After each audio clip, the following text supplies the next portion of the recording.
Hi guys, welcome to the Cambridge Creatives Q&A with Josie Rourke. I'm Hannah. And I'm Fabs.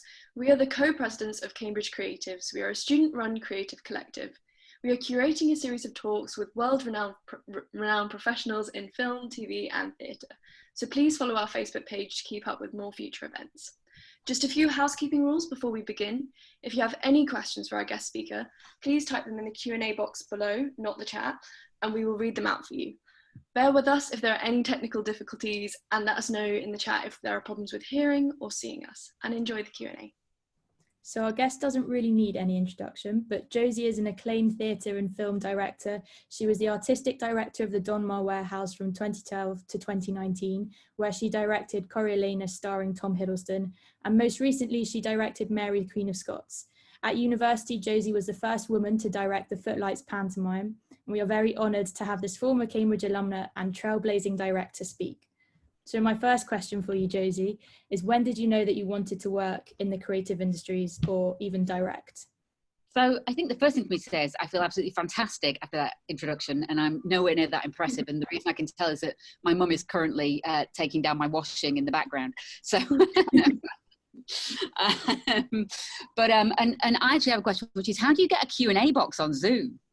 Well, it's Zoom webinar. It's a very, very fancy technology. And that would have changed so much about my past week when we did a broadcast in Coriolanus, and everyone appeared in the chat box basically going, please can I kiss Tom Hiddleston? But I cannot help you with that. So I first realised that I wanted to be a director at Cambridge, and like I'm sure some of you there now, I turned up at university for no reason really, with slightly too much self-confidence, and really lied that I'd ever directed a play before, and found myself co-directing the ADC Freshers show. And I'd really never been near it. I went to Catholic Comprehensive in Salford that didn't do plays. I think maybe they thought they were a bit rude or dangerous, which indeed they are. They were right. And then I broke away and went to a secular FE college that actually, since I was there, has become much more interesting. My parents have just bought a house overlooking it in Eccles, and it wasn't the most interesting institution at that point, but they now have introduced some kind of zoology qualification. So my parents' house now overlooks two really fat emu. But I was in a play there for the first time, and I knew that I was terrible. I just, had enough self-awareness to go, wow, I'm really bad at this. But what I also had was a kind of a really weird experience of like a sort of bullet time sort of Matrix sense, where everything seemed to slow down. And I was like, no, he's standing in the wrong place. Yeah, she should do that like that. That light should be like this. So I had just a really sharp sense of arrogantly what I thought it should be. And I'd actually already applied to Cambridge before that revelation occurred to me. And it's just a stroke of dumb, brilliant luck, really, that it's a fantastic place to go if you're interested in working in the performing arts. So that's how that came about. And did your time at Cambridge and your work at Cambridge help you get a job after university, or help you get into the industry? So I think the thing that, of the many things that helped me during my time at Cambridge, in no particular order, I had a very sympathetic college and very kind directors of studies who allowed me to run off and do too much theatre. And sort of just very gently tapped me on the shoulder at the point at which I was just about to wash my entire degree down the pan, and pointed out I should probably write 1 or 2 essays before taking my part 2. So that occurred. And actually, I was thinking about it the other day, I was the last year not to have to pay fees. The year after me, it was a grander term.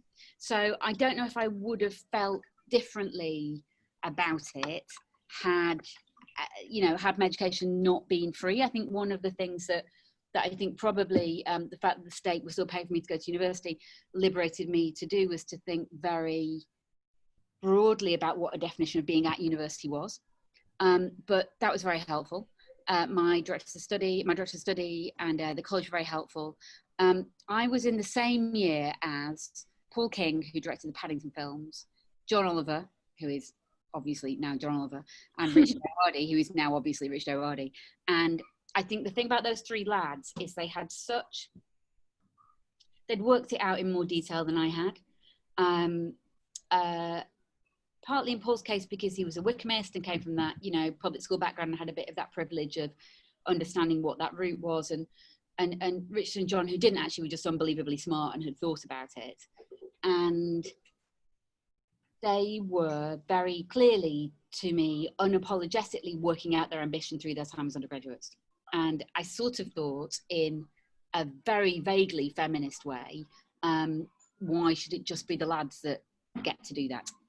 I think strangely that was a really big driver, and probably has been for me a lot actually in my career, the idea that there's a sort of it's a thing that women don't do or haven't done yet or don't generally do. Like, I'm quite driven by the sense that, in fact, I often tend to internalize the sense that people are telling me that I can't do sometimes even if they're not, because I find that quite helpful. I don't necessarily recommend that psychologically.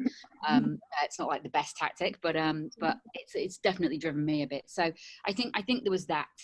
I think also, it's an obvious thing to say, perhaps more apparent now than any point in its history, but it's an incredibly rich institution. Like, it's very, very wealthy. Even though there's great variance between colleges, there's just a lot of money sloshing about. So there's a great opportunity to do a lot of production. And the other consequence of there being a lot of money sloshing about is that there are lots of societies with lots of committees and people taking themselves tremendously seriously, and doing what is effectively, and I found this helpful as an artistic director, behaving as if they are trustees or on boards, or working out how to take leadership positions and how to argue whatever the programme should be for the ADC that term, or what the Cambridge Mummers should be taken to Edinburgh if they still exist. They may have since folded, but and I think that's an incredibly, one of the reasons why so many people from Cambridge have run so many of our arts institutions, other than institutionalised privilege, is because that sort of trains you to do that a bit. You're not on your back foot when you encounter those things. I think, if I'm completely honest, what helped me, and bear in mind this is the year 2000 that I got my first break in theatre, I think at that point there was a movement generally to go, yeah, it's probably a bit bad there are only 4 women directors. We should maybe start to do something about that. And I was also someone, my accent was a lot stronger then. I seemed a lot more northern. I remember Sam Mendes, who I trained with, just being very pleased by how northern I was. I think I was actually a kind of fortunate combination of someone who talked like they'd been through Oxbridge but had flat vowels. So I was highly employable at that point of, for me, very helpful change in British theatre. And do you have any advice for students who want to follow in your footsteps of how now in the current environment best to go into? I'm not suggesting people flatten off their bowels. Definitely, that's not. It's not necessarily a thing. I think that use every opportunity you can to gain confidence from your peers, or through directing, or through your practice, or through being on committees, or just try stuff at Cambridge. I did some genuinely frightful productions that in many ways were not inflicted on the real world, so there's just a level of gratitude for that, I think, culturally. And it's your opportunity to make mistakes. I think you can sometimes put yourself under too much pressure to get stuff right. One thing I found really helpful in my career as a director is the amount of time I spent then on my landline phone calling other college rooms and persuading actors to do my show, not other shows. Like, that's just actually how you persuade people to come and be in your gang that term. I think was a huge asset, actually, not just in terms of going forward casting, but also raising money when I ran the Bush or the Donmar, and how you advocate for your work. Like, you get a lot of dry runs at it, and I think that's incredibly cool and a huge privilege. I think that since I was at university, or left university 20 years ago, the industry on the whole has got better, not perfect, but better at inclusion, diversity, offering out opportunities, putting things into apprenticeships and to schemes. I think what's also the case is that philanthropy has come on a lot, and there are many, many more venues. So it is possible to produce your own work. People are particularly interested in writers and people who can write. You don't have to be a writer, but if you know a really good writer, that's just a simply great way to, you know, get work on and partner with people. You know, I think keeping hold of your peers, doing a lot of Googling to work out what's going on, what the opportunities are. And also I think at this weird moment, keeping faith with theatre. I can tell you from people I know who are still running them, there's a huge amount of energy and thought going into how we sustain theatre through this period and how we bring it back.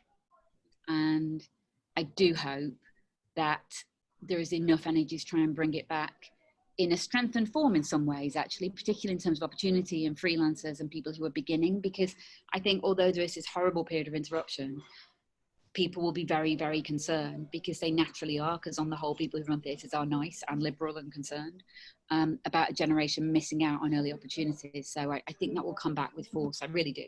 I may be crushingly naive, but I'd encourage you to feel hopeful about that. No, I prefer to take that approach. Moving on to like your early career and leaving Cambridge, how did you become artistic director of Bush Theatre? So I was a freelancer for 5 years, worked all over the country, and thought, actually, and this is as much about me as anything else, that I really wanted to try running something.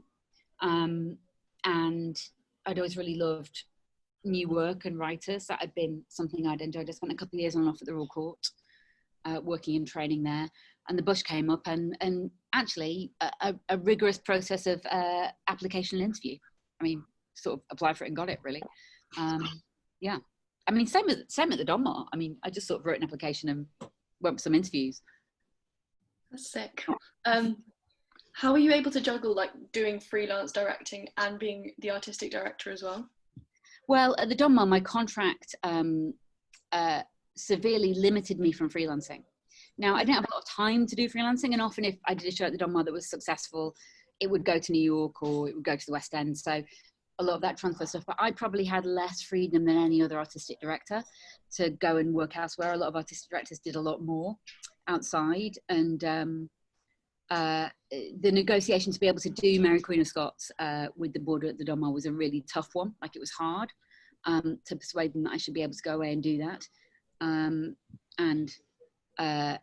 Working Title actually paid quite a lot of money to release me to look after the theatre during that period, and make sure that people were paid more money and they could hire more help. And, you know, when I was at the top of a mountain in the Scottish Highlands, although actually I did take some calls at the top of a mountain in the Scottish Highlands about a problem we're having with an Ibsen revival. So I was kind of quite present. But yeah, it's one of the reasons I sort of ended my decade plus change as an artistic director was a desire to be a bit more free. And depending on how you feel about what artistic directors are going through at the moment, alongside freelancers with the theatre lockdown, that was either a brilliant or a not brilliant plan.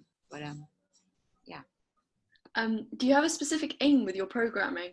For example, the Shakespeare trilogy, all female, was that something that you place at the core of your being an artistic director? I think that's a really good question. I was really aware, because I trained at the Donmar and worked there a lot in the 12 years before I took on that job.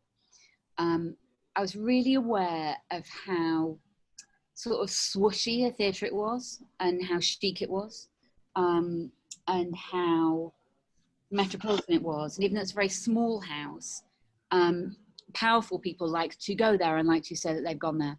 So if you did something that was radical at the Donmar, if you did it right, its cultural impact was very significant. And to do that all-female Shakespeare trilogy was not something that would have been expected at that point from that venue. So its ability to make noise about what at that point, surprisingly now, was a radicalization in the casting process, not only women playing male roles, but also actually the diversity of experience with Shakespeare, which went from Dame Harriet Walter to someone who had just come out of the prison system within the acting company. You know, to do that was surprising. And, you know, to go back to the analogy of what it is to sit on the ADC or the Mummers Committee or the Marlowe Society, as I now recall, and make an argument for something, you know, not everyone on the board of the Donmar wanted us to do that. In fact, after we did Julius Caesar, which was the first of the Shakespeare trilogy, our then chairman said, that was very good, but you won't do another one of those, will you? You know, and this is unimaginable now, but, you know, the Daily Telegraph critic at that point, he was rather silly, actually. He's not, you know, generally a terrible person, but actually quoted that Dr. Johnson line about, and he's like, a woman preaching is like a dog walking on its hind legs. You know, it was like, it was weird. It was kind of, I remember being infuriated. There was a BBC news story on Today the following morning saying that reviews were mixed, and they kind of weren't, actually. They were mainly 4 and 5 stars and like a couple of people being extremely sexist, which is not mixed reviews. That's, you know, so it was reported very specifically. And, you know, I remember us sort of sitting in my office, me and Kate Pakenham, our wonderful exec producer, and Philida Lloyd, who directed the trilogy, sitting in my office at the Donmar, and me saying to them, this is a trilogy. Like, the only response to someone quoting Dr. Johnson is actually, and in a way, this is a thing I think that Cambridge, or the Cambridge I went through, taught you, that if you do something that feels very, very establishment, like this is a trilogy, you do something like the RSC would do. It feels kind of substantial and significant. It's got 3 legs, so it stands up, and it's, you know, got kind of slightly sort of quasi-epic theatrical language around it. It forces it into the critical discourse in a way that means that it's not going away. So that was, you know, again, to go back to what Cambridge can give you, I think an understanding of how the establishment works and how you can, you know, use that knowledge for good was enormously helpful. That's so interesting. Do you have any favourite memories from your time at Donmar? Is there sort of like a memory that sums it up that you're like, oh, that was a great day? We did this mad play that James Graham wrote and we conceived together, that went out live, this is 5 years ago now, on the night of the general election from the Donmar onto television. And it had nearly 50 actors in it. And it was set in a polling station. And it began at 8:30 p.m. and ran simultaneous with the last 90 minutes of the vote itself, for real, till 10 p.m. that evening. It was called The Vote. And that acting company managed to perform that play in precisely 90 minutes to the second. It was pretty much actually the most socialist thing to occur in that general election. Elective efforts. But it was absolutely extraordinary. And it's a bit of a name drop, but Judi Dench was in it, and it was running, she came in for the last quarter, really, and it was running nearly 2 minutes over. And there were certain actors within it, not all 50 of them had control of pace. And we thought, we're not going to ask Judi Dench to like pace it off of his. And because she's Judi Dench, she went and said to the stage manager just before she entered through the stage right wing, is it running over? And Erin, the stage manager, said, yeah, it is. And she came through those double doors of this set of the polling station like she was on fire and pulled back 90 seconds. Whoa. And I was in the, I think I was in the truck, the broadcast truck at that point, but or maybe we were, for like the first part we were watching on. But anyway, I screamed at the monitor, Judi Dench is saving us. My happiest moment at the Donmar, I think. That's a brilliant story. That is an amazing story. In terms of being a director, how did you sort of refine your craft, and did anyone mentor you or teach you? You spoke about Sam Mendes before, as he was a previous artistic director at the Donmar. So I was a resident assistant director at the Donmar, which is a scheme that runs to this day. And in the year 2000, I did a year's training. So Sam was artistic director at that point. Michael Grandage, who was to be his successor, assisted Michael twice, Sam once, Philida Lloyd, who then came back and did the Shakespeare trilogy for us, and Nicholas Heitner. And then after I did my year at the Donmar, I went and assisted Peter Gill, the great, great playwright and genius director, on 2 productions, one on the Olivier production of John Osborne's very, very long play, Luther, which nobody must do while at Cambridge, and it's not fair. And his own play, The York Realist, the first production of that, which we then revived at the Donmar a couple of years ago. It's a beautiful play. Yeah. And so did they helped you sort of refine and then? Oh yeah, no, sorry, yeah. So they were my they were all to different degrees my mentors, really, incredibly different in their practice and craft. Amazing privilege to sit in their rehearsal rooms and watch them do it. I mean, I think that for me, being an assistant director, it was less the stuff I got to do that's practical, and it was more sort of sitting quietly in the corner and watching them, because you never get to, once you're a director, you never get to do that.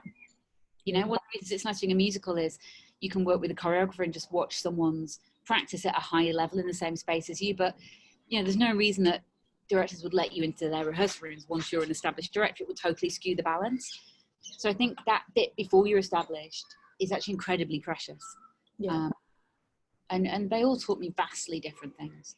I mean, none of it compares to having an acting company in front of you who are being paid actual money, you know, to be directed by you, and the intimidation of that. But, you know, to watch people who are so practiced, both be extraordinary and fail at things and acknowledge to you they failed at stuff, or try and unknot a scene and not be able to unknot it and then come back the next day and work at it again. And, you know, and they measure out time, I think.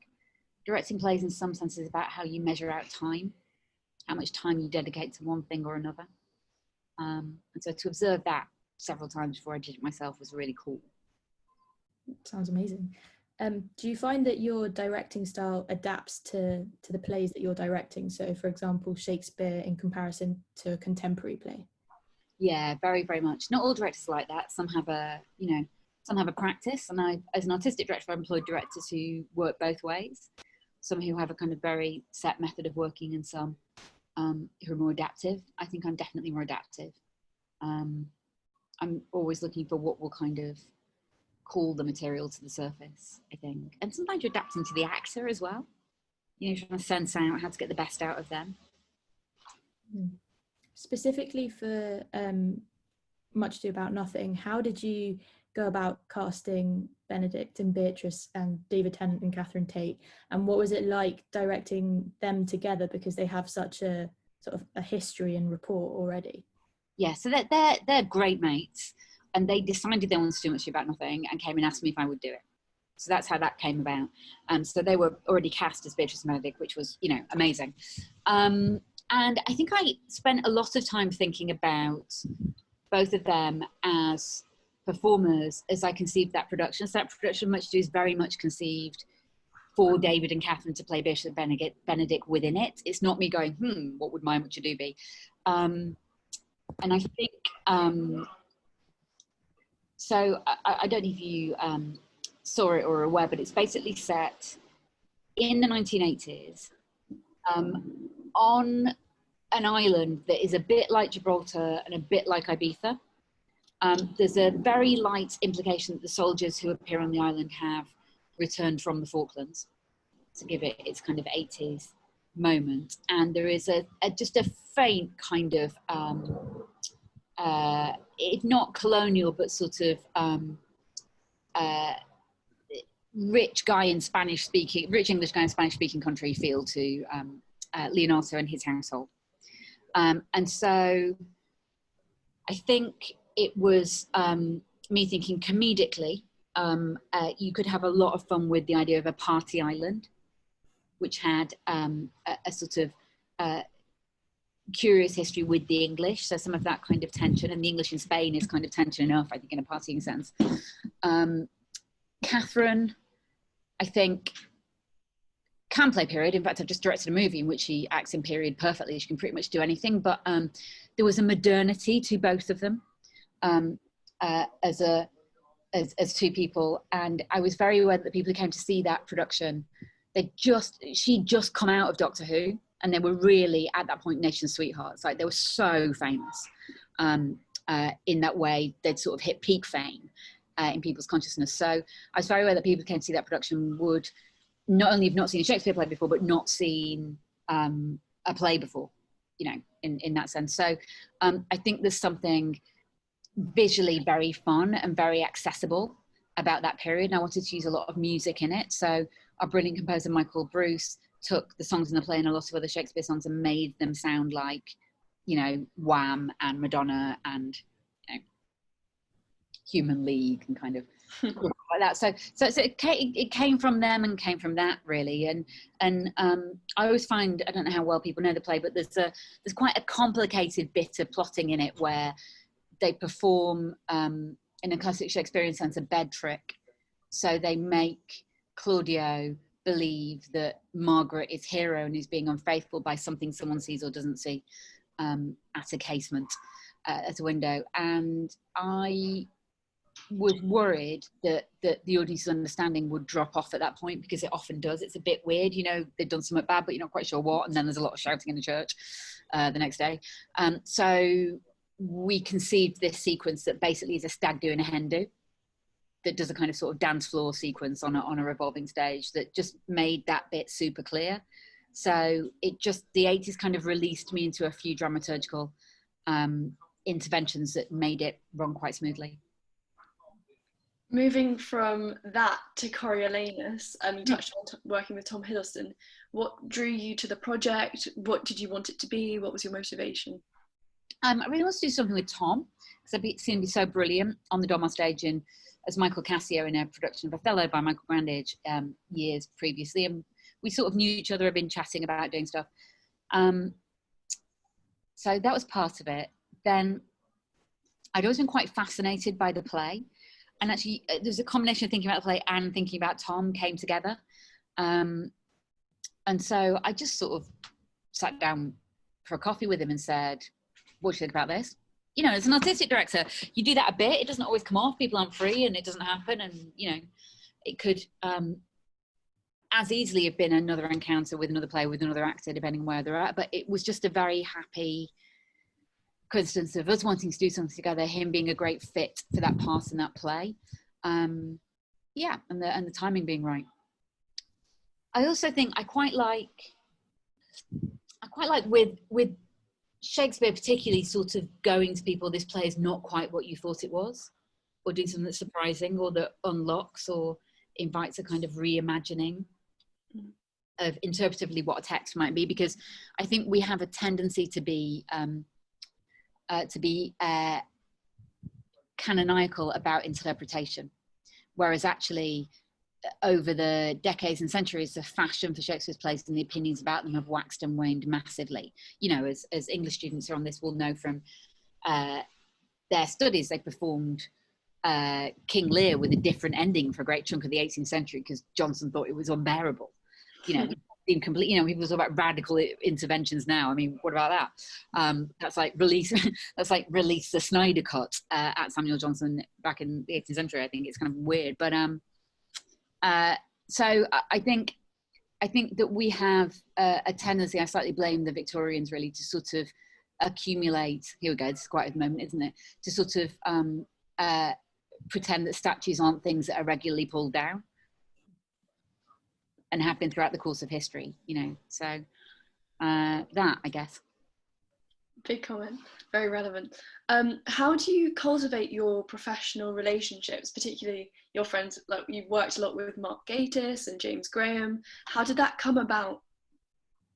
I mean, look, we get on, like, they're funny, they're great. I think there's a thing with Mark, I mean, okay, honestly, there's a thing with Mark and with James that feels actually slightly inconceivable now, but at the point at which I asked Mark to come and do the recruiting officer, I remember my predecessor at the Donmar somewhat waspishly congratulating me on my BBC Three cast. Like, I think people felt people like Mark and Mackenzie Crook, and there's always been a kind of snobbery about people who establish themselves as comedians crossing over into straight theatre, whatever that means in that sense. And I think that I've always felt passionately, as have Alistair Coomer, who was my casting director at the Donmar, and is now the head of casting at the National, or Anne McNulty, his predecessor, cast recruiting officer. But we've always felt quite passionately, actually, that Mark is probably the person of his generation that should and will take that place that Simon Russell Beale occupied a little bit earlier. Like, you go, who are those actors who can do, like, good casting directors who at theatres always go, who are those actors who can and will do those parts, you know, who's got that stretching ahead of them. And so I'm passionate about working with Mark, and I think his range is absolutely gigantic, and he's got the capacity to be classically big in what he does, as well as utterly funny. You know, he's very, very thoughtful and daring. So actually to just have, you know, to be able to say to somebody, come and be the fop in a restoration comedy. Now I want you to come and be Menenius in Coriolanus. Now I want you to come and do this play with me and James. James hasn't written it yet, but it's going to be okay. You know, workshop, like stuff like just that. Those things are really important to me, and those kind of rolling relationships you have with a lot of actors are important. James, again, like with Mark, we just really get on, and I think we have a shared sensibility for writing the world, the way we think about people, and we've always really enjoyed in the work that we've done together, really pushing each other to try new things with form. So a lot of the work that we've done has been about form, but really with James, actually with a number of writers, I produced a lot of his early work. I was, you know, the Bush and the Finborough, who were also producing James's plays, you know, we were amongst the first theatres to go, we think this guy's really good. And it's a funny thing, it's less true now, but the point at which I was running the Bush was the idea that people were sort of not Royal Court writers. And I think for a while there was a sense that James was not a Royal Court writer. And some people were being kind of lost to that in a way. So the Bush did very, very well from going, well, we're not saying they're a Bush writer, but we're definitely doing their play at the Bush. I mean, like with Nick Payne's first play, actually, you know, James's play, The Whiskey Taster, which is the first play of James that I produced, and Nick Payne's play, If There Is, I Haven't Found It Yet. The Bush did not have a lot of money. We're both rejected commissions, and I called up agents and said, what are plays that have been commissioned by your clients that the theatres have rejected that you think should be done? And those are two of the plays that came through that system of calling people up and begging them for plays I couldn't afford to commission myself. That's so interesting. Moving on to Mary Queen of Scots, which was your first feature film. What film experience did you have before it? Did you seek any advice? How did you go about approaching the project? I had non-film experience, that would be none. So, I mean, I'd not made a short. I didn't even use a camera on my iPhone very much, really. So, yeah, I had no experience. I talked to a lot of people who are film directors. I've got mates who are film directors who've either actually usefully come from theatre into film or just started out as film directors. So I chatted, and the most useful thing I did was spend weekend after weekend watching YouTube tutorials on how to direct a film. And I would heavily recommend that to anybody. Like, you can totally watch, like, you know, Spielberg breakdown an action sequence in Raiders, but you can also look at nerdy film school undergraduate videos about crossing the line that they've clearly spent a whole weekend making. You know, so I mean, it's absolutely amazing. It's pretty much all on there, you know. If you want to go, tell me what the difference in lens sizes means, or I do really want to read a very, very long article on grading films. I mean, it's on the internet. That's actually one of the things I hadn't thought about. You can just Google it in this day and age. How did you adapt your actual directing style? Did you take what you learned from theatre and apply it to Margot, Robbie and Saoirse Ronan, or did you have to adapt it slightly? We definitely rehearsed for a couple of weeks. And not all film actors like rehearsing, partly because they're not used to it, I think, and partly because the sort of process of delivering for a take is very different to the process of delivering a theatrical performance. So I get it, actually, in a sense, but I think sometimes people mythologize preparation in film in a way that's unhelpful, and actually is just based on the fact that a lot of film directors and actors don't know how to rehearse because they've not done it in a sort of conventional theatrical sense, although a lot of them have. I think film's more about preparation of character, I would say, than preparation of scene. That would be my experience with it. I think if I did another film, well, it really depends on the film. Like I'm working on a script with James Graham at the moment for what is effectively a romantic comedy, and it's not even yet written, but I can kind of see which scenes you would want to rehearse and which you wouldn't, you know. But I think that there would be a way of having a more theatrical practice in film in terms of a rehearsal process, and that would be really, really interesting. And I think what I'm trying to do at the moment is accumulate more technical skill, because like a lot of, I mean, like theatre in that sense, but the more technical you are, the more free you are in terms of how you can work. So I'm just trying to learn loads more. I mean, I'm still watching YouTube videos, basically, and trying to work it out. And I directed a little film in Ireland last summer. Catherine Tate has written a really brilliant Nan movie, which is a road trip movie. So I shot that, and actually it was great just to go and shoot something again. And very different vibe, very different atmosphere, very different direction of photography, you know. So I've learned a lot from that. I think like when I need to get, like, if anyone will let me, I need to get sort of 4 or 5 in directing them, and then after that I think there is a sort of radicalization of the form I'd like to try, but let's see if they let me get 4 or 5 in first. What would the radicalization look like, do you think? Well, I think there's a weird thing where, and it's to do with money, where the crew aren't really very included in what you're doing, except with the rehearsal that you show in the morning and a bit of a production meeting. And actually, I think there would be a way of giving everyone who's doing the heavily technical bit of shooting it more access to the process of making it, that would allow it to be more collaborative and freer and better.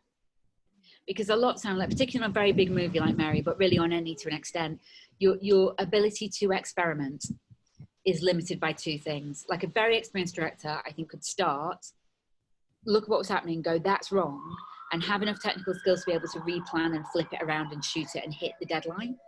I nearly got there with some moments in this Nan movie I did. I nearly had enough experience to go, that's not right, turn it around, we can reblock that, put the camera there, and we'll still get there by lunchtime. But I think more expertise would give you more of that freedom. But I think there's a way of setting it up so you could work that way. So yeah, that's really interesting. I feel bad now moving on to the question about cast, but you had such an incredible cast. Do you have any favourite memories from set? What was it like working with them? From Mary Queen of Scots? Yeah. I mean, you know, my favourite bit of it, I mean, obviously, just the extraordinary white-hot talent of Saoirse and Margot is just like, makes your eyes water. It's just unbelievable. They're so great, and they're such brilliant young women, and they're so together. And actually, Margot in particular, who's also a producer, was so supportive of my endeavour and so helpful. And I shot her out, as they say. So the first 2 weeks of the movie were just her. And then at the end of her first 2 weeks, she and Saoirse did their very big scene together. And then I shot with Saoirse for the rest of the movie. So I began with Margot.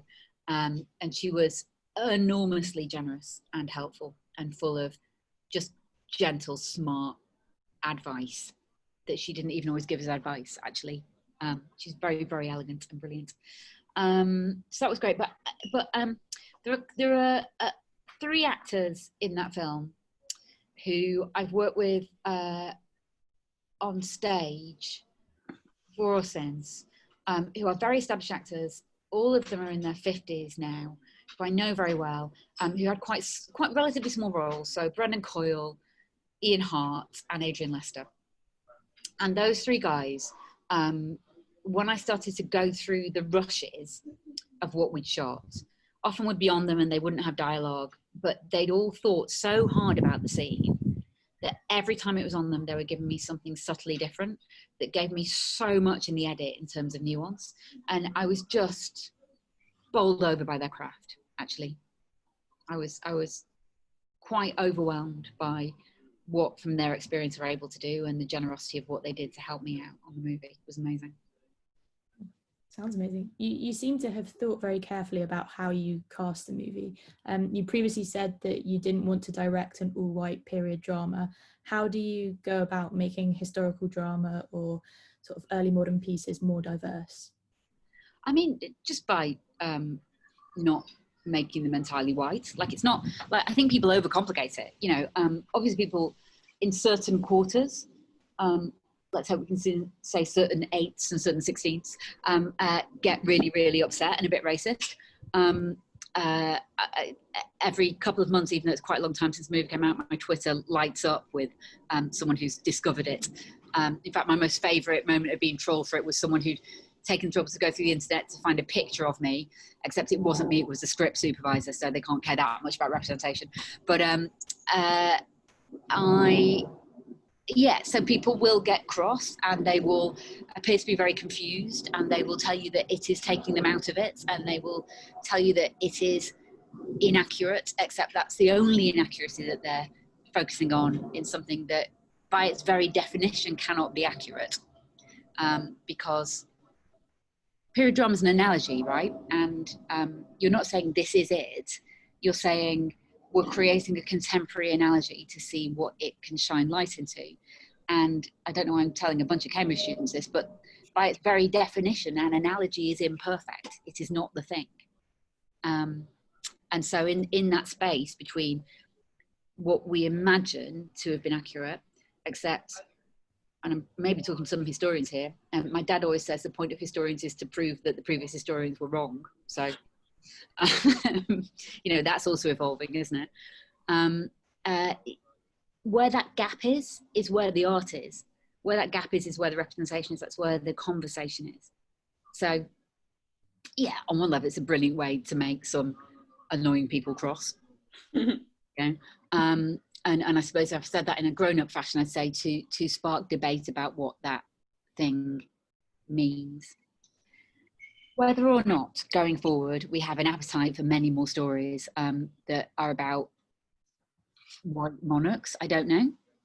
You know, like right now, is that entirely the most important thing we can be doing? Or the most important part of history we can be looking at? Is that the most responsible thing to currently be doing? When we tell stories, I don't know, but the point at which we did Mary, it felt exciting to be able to bring some of that energy for change that I was privileged enough to be able to be in charge of in theatre into film.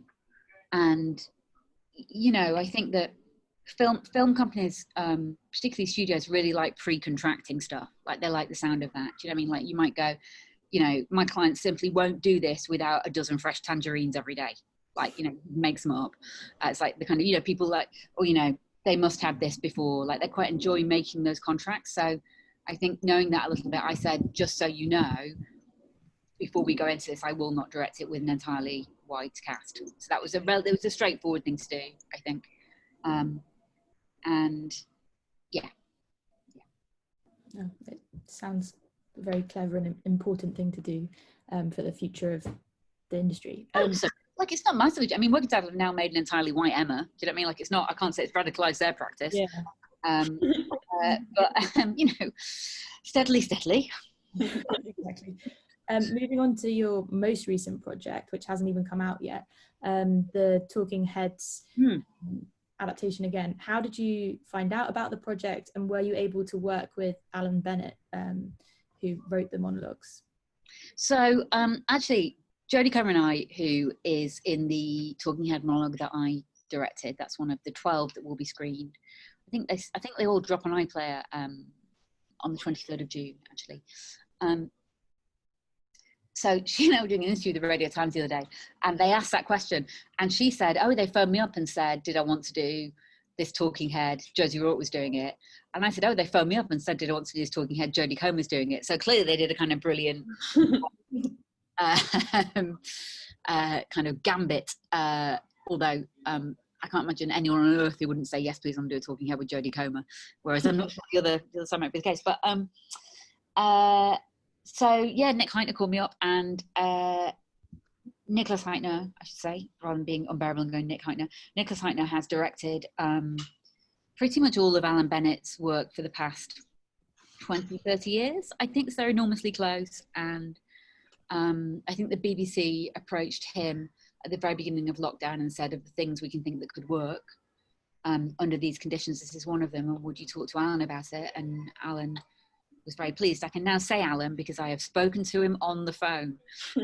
He was isolating, so I couldn't see him. I hope to meet him properly at some point. He had a couple of very good notes, but was very flexible and excited about it. I think I woke him up after his afternoon nap or during it, a couple of things. But yeah, it was cool. It was really cool to do, and they are amazing writing. They're amazing writing. How sort of technically did you go about filming it remotely and in lockdown, and what was it like directing Jodie? So we shot them in a day. The previous day, we did it at Elstree. I don't think the BBC wants us to say, so nobody tweet this, but they're all shot on the EastEnders sets. I mean, I don't know why they don't want us to say it, because about 4 minutes into them dropping an iPlayer, everybody will notice. But maybe it's been a nice surprise for the nation. I don't know. We basically redressed the EastEnders sets with a really great production designer. We had this kind of very fancy team of a brilliant production designer, Jacqueline Duran, who had just won the Oscar for the costumes for Little Women, designed the costumes, which involved her, in my case, posting stuff to Jodie, who was in Liverpool with her family on lockdown, and she tried stuff on, and then we had some stuff on the rail when Jodie turned up on the day. I pre-lit the day before and planned some shots with a stand-in, and then she did 41 minutes of one take scenes, 5 scenes on Bent monologue in a day. So she was pretty amazing. Wow. And up until that point, we'd rehearsed for about 3 weeks. We did about 4 hours a day on FaceTime. Yeah. That's very impressive. Going on to the third part, not mine. It was very easy. It was me going, yeah, no, it's good that. Yeah, should we do that again? Just keep doing what you're doing. That's amazing. What do you think that, going on to a very scary future question, but what do you think the future of theatre is going to be in a post-corona world? Oh my God, is that from the Q&A or is that you? Confess. So look, we definitely need government support. I think the country, although there are many, many other concerns and points of crisis worthy of everybody's attention, I think the country probably gets that if the theatres are shut, you can't sell any tickets, just on like a really basic level. It's a very, you know, I think at the beginning of people coming together to make the case, which has been done very, very well now, I think there was a lot of, we can sometimes be a bit hand-wringy. Like, I think we can sometimes be a bit oversensitive and feel like people don't like us. And actually people on the whole really like the theatre, but we can be very apologetic. I remember saying to somebody who was responsible for putting the case together, you know, you don't hear any publicans on Radio 4 saying, you know, sometimes people just really feel like they want a pint and pints can be really great for you. You know, like people just like it. Like people just, not everybody does, but people just like the theatre. So I think, you know, on a kind of basic level, there's been a lot of understanding and a lot of care for it. There's a quite detailed proposal that's gone into central government to see if they can support theatres through the period of their closure, which I think is still an uncertain length. And I think it will be different for subsidised theatres and for commercial houses. I think we'll see a bit of a distinction there. I think it inevitable that people who work in the permanent staff of theatres will lose their jobs. And I think that's serious and difficult. I think there will be a big appetite to see work when the work is back up and running. So I think that there will be huge bounce back and resilience from audiences. I sort of don't believe that people will be too frightened to go back into them if there isn't a vaccine. I think that's too much of a horror story, really. And I'm not sure. I live in Kentish Town, as you can probably hear, and you know, that's not what the Kentish Town Road looks like currently, and I just don't think that's what theatres will look like. I think I hope that there's an opportunity to, once it settles down a bit, do some reform for freelancers and freelance contracts, which is the majority of the workforce, who I think have found themselves uniquely vulnerable and disconnected from the institutions that are their regular employers during this period. And it's perfectly understandable that when an organisation is in a crisis, you immediately look to your permanent staff. But in this country, as distinct from particularly other European countries, actors, directors, designers, stage managers, wig dressers, costume supervisors, choreographers are all freelance. So there's been a bit of a wake-up call there, and I hope that will convert to something useful. But yeah, it's weird. I had a show that I just directed that was 5 days from opening. So the Garrick Theatre, which is that very pretty theatre opposite the National Portrait Gallery, has an entire production and stage machinery and dressing rooms full of costumes with wigs, with wig blocks with wigs on them. And I sort of developed this elaborate fantasy that, like all Western theatre, it's infested with mice, that it's now got to the point that the mice stand on each other's shoulders and perform the musical every night. But that's probably not true. I wish I could see that. So soon we'll have some questions from the audience. Please type your questions into the Q&A box, and we will read them out. Q&A box, I'm looking at it. And while we are waiting, we will ask our final question to you, Josie. Sorry, I'll start reading the Q&A box. I've never seen a Q&A box, I'm sorry, I'm over it. Do you have any TV or film recommendations to fill our lockdown? I've not watched Michaela Cole's new series yet that drops on Monday. That's the next thing I want to watch. Looks amazing. So the next two things on my list are that and Chernobyl, that I did not watch first time around because the age I'm extremely neurotic about nuclear power plants. But I've probably just summoned enough courage to watch Chernobyl. What did I watch? I'm trying to think what the last thing was. What was the last thing? I watched quite a lot of comedy. I just watched Space Force. Haven't seen that. Not necessarily a recommendation, but took a while to get into it. But once it gets going, I mean, I kind of watched Steve Carell do anything, so that was kind of cool. I watched the last season of Schitt's Creek. Amazing. It's really is wonderful, Schitt's Creek. Like, if you've not seen it, again, it's a bit like Parks and Rec. Get past the first season, and then that's pretty great. I watched at the beginning of lockdown. I watched the whole of The Americans, which was slightly because it's set in the 80s, and these Alan Bennett monologues were written in the 80s. And unlike that production Much Ado, it's a non-kitsch version of the 80s, and I wanted just to watch that visually and see how you could do that period with a bit of restraint, just to help with talking heads a bit. And I really enjoyed Matthew Rhys's performance in that. He's fantastic. Yeah. What else? That mainly. No, we'll write them Talking down. Heads, obviously. Watch Talking Heads.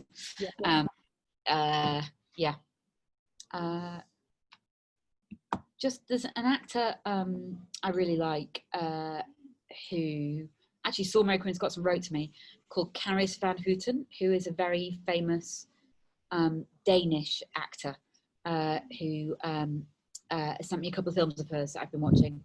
And I slightly terrified my parents actually by recommending that they watch Black Book. We did a kind of watch along of it with me, which is a Paul Verhoeven's first Danish film in many years. Paul Verhoeven directed Starship Troopers and Showgirls, just to give you a slight, but it's about the Dutch resistance. It's just a little bit explicit in parts. I recommended it to my parents. Yeah.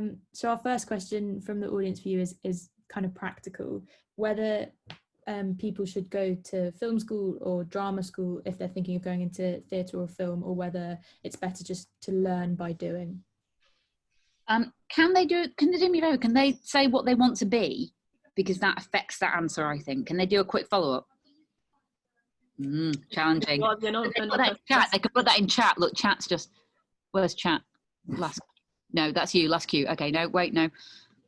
I'm going to stop trying to... This is why I'm trying to do this. Well, someone said thoughts on drama school for young directors. Like, if you think... I sometimes slightly envy the 3-year conservatoire training that actors have, just because I think it makes them better at yoga and dancing on one level, but voice and that kind of thing. But I think you can learn about that. that stuff by reading and being around good practitioners who will become your collaborators. I don't think you have to, I don't think you have to have done a 3 or 2 year conservatoire training and learned Alexander technique to know that it might help someone with their breathing and posture. You know, you can sort of work that out, and there's nothing stopping you, you know, breaking down those aspects of conservatoire training that you feel you don't know much about, like voice or, you know, historical dance. I mean, I'm making this up now, but and going and looking at that individually. But then I think one of the things that's probably clear from this is, although I was not a very good student at Cambridge, I do like studying. So I just tend to go and look things up on the internet and find people to speak to. That's not everybody's cup of tea, and they prefer a sort of a structured learning environment in which to do it. But I honestly, I've always been a little bit circumspect about MA directing qualifications because they're so new. And I think that the industry has always had an apprenticeship system, which is assistant directing. And I was concerned for a while with the Birkbeck course that what was happening is they were, and I think they were, swallowing up, for people who could afford to do that MA, assistant director placements within theatres where they should be more open to people. I also think if you have read humanities, or indeed even not humanities, at Cambridge, you've probably already been trained in the parts of critical thinking and a confident relationship to the canon that an MA would spend some time teaching you. So I think if you're considering it, I would look in great detail into the course, break the course down, work out where else you might get it or what you might already have, and interrogate it very carefully before you spend your money on it. Or like go to Paris and do like Le Coq or something cool like that. Or Poland, or I don't know. Yeah. Dami says this has been brilliant, which is very kind of him, and asks what your advice would be for young Black actors and directors. Do you advocate making your own material and short films to showcase our work and our own narratives? So I think I would advocate to anybody making their own work, if you think you've got the energy and the idea and can find the means, then always do that. Like, always do it. I mean, you know, I was talking to someone the other day, I was actually arguing with someone the other day about Jack Thorne and James Graham, who are 2 playwrights I've worked with a fair bit, and we're both at the Bush, and they were like, why is their output so crazy? Like, it's mad. What do they do? Do they really? And it's just like, they just get up and write. Do you know what I mean? Like, they just get up in the morning, write some stuff, maybe have some lunch, write some more stuff, do something. Like, it's not, you know, I think that if you have the drive to create, that is 80% of the stuff that you need to do. And I think that there has been, through enormous sacrifice and suffering over the course of the past fortnight, actually, what I genuinely hope is a call to action that will really be heard and be sustained. And I think the thing we all have to do is take as much responsibility as we can, as people who've been in positions of authority like myself, or who know people who are in positions of authority and opportunity, to make sure that it's constantly held and called to account. And, you know, we've been rubbish, and anything you can do, Danny, by making work or finding work that you want people to see to require people to be better, then please, if you've got the energy and the creativity, go ahead and do it. And it is your right to expect opportunity and their duty to give it. Yeah, very true words. The next question is a bit more technical. Does your approach change when directing actors who are very famous or established? And do you think more about audience response to them, like you spoke about David Tennant and Catherine Tate? David's a good. In terms of how you direct them, I think probably what is true to say, and I'm very lucky, is that some directors don't like directing people who are famous. I sort of don't mind. I don't really, you know. No, that's not true. I was objectively frightened of directing Judi Dench. Like, that was obviously frightening. But on the whole, I'm so fascinated by acting and what acting is. I'm more interested in the actor than I am in their stardom. I also have seen people deal with being massive stars in very, very different ways. And strangely, you know, I've had the opportunity in my life to talk to a lot of people who have been very, very famous through acting about how they deal with it and what it's done to them and whether or not they feel they've done it well. So that's a different thing, really, you know. Sorry, how the awful translation of that is not "I've got famous mates." I don't know, that was disgusting. But you know, I'm just trying to find a way to sort of say it's often an accident that people become very famous. You know, like anyone who cares, you can go on my Instagram and watch 15 minutes of the Coriolanus watch along I did with Tom Hiddleston, and like it's mainly me trying to sort of discourage him from talking too much about Plutarch. Like, he's a gigantic nerd in the most brilliant way. Do you know what I mean? It's like a gigantic nerd who happens to be in the body of an insanely gifted, handsome acting person. But that doesn't stop me being a gigantic nerd who will like nerd on about Plutarch forever until I go, that's great, Tom, thank you. I think people have got the Plutarch thing now. So it's, but that's like completely different. Like David Tennant, who's like really cool. And like a sort of, you know, just sort of hip and relaxed and funny, and you know, not that Tom is not hip and relaxed and funny, but they're just, then like you couldn't compare them, you know, they're not the same. So sort of doesn't, it's incidental that they're famous in that sense. I think what you do need to think about when you're directing someone who is that well known is you need to be a little bit protective of them. So say, for example, when we did Much Ado About Nothing, I knew that when David came on stage, the audience would clap. Like, I knew that you couldn't get around that. So, and that happens on Broadway anyway. If you've ever seen a play in New York, they do. Like, you just, in fact, this show that was about to open, Vanessa Williams was in it, who's this amazing Black American actor. And I said, Vanessa, just so you know, when you come on, the audience won't applaud. And she's like, not like horrified that she didn't get an applause. She's like, really? They don't do that here? I was like, no, sorry. It's really weird. We're very repressed. We don't do it. But I knew that David would get around when he came on. And I knew that people would be really excited to see him. But that also he'd want to be able to begin the play as Benedict and not have to do that thing, because it can be very awkward on Broadway. Like, they have to come through a door. Often you see people on Broadway, I'm trying to stand up and do this, but often you see them on Broadway, they kind of do a thing where they come through a door and then they spend ages closing the door while they're waiting for the applause to start. So then they can then come around and be the actor and be the character. It's like really weird. I always sort of joke that people spend more time closing doors on their first entrance in a Broadway show than any other point. But so David, knowing this would happen, I brought him on a golf buggy. That kind of went so I just did a kind of big wonky thing that gave him a long entrance and a kind of thing, and he had to switch the engine off and get off it and all that, and that dealt with the round and told you a lot about the character just being a kind of a, you know, bit of a dick in a kind of fun way. So it told you that, but that was definitely something that I did, knowing that you could slightly skew the play. Because there are a lot of other people on stage at that point, so they all have to work out what to do while the audience applaud for 45 seconds, you know.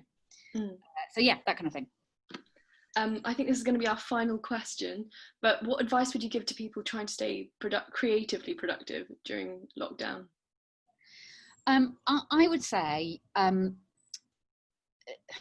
you don't have to. I think it's incredibly.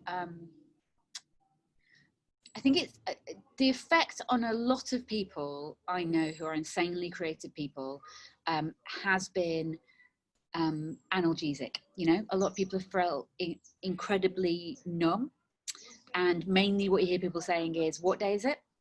And why am I so tired?"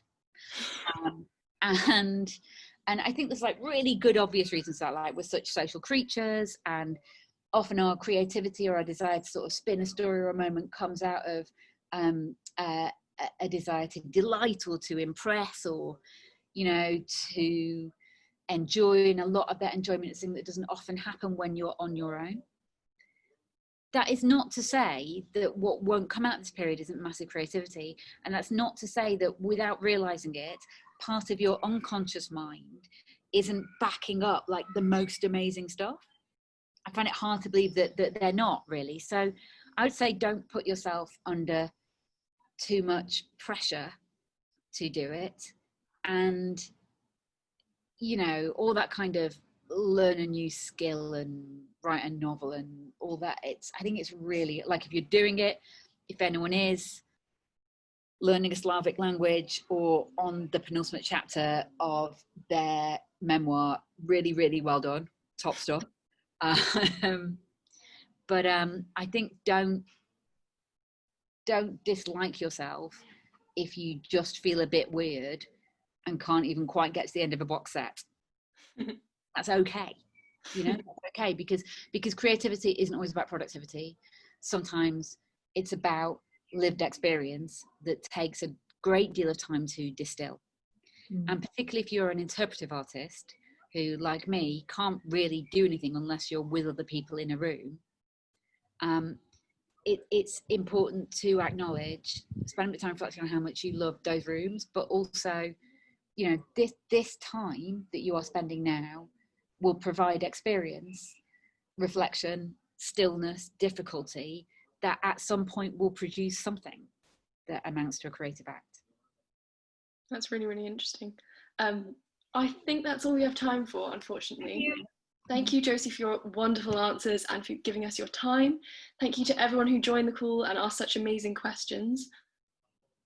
Please like our Facebook page for more updates and register for our next Q&A with Roxana Silbert on Tuesday, June the 16th at 6:30. Thank you. Oh, Roxana's great. That's really cool. Thank you so much, everybody. I mean, I can't see you, but I'm sure, you know, and I can see there are 14 questions, and I'm very sorry that I didn't get to all of them. You can always try and DM me on Instagram. It is a bit full up at the moment with, can you please give Tom Hiddleston my face to kiss? But if I can root them out from amongst there, I will try and answer them there. Thank you so much. Thank you so much. No worries. Thank you. Take care. Bye.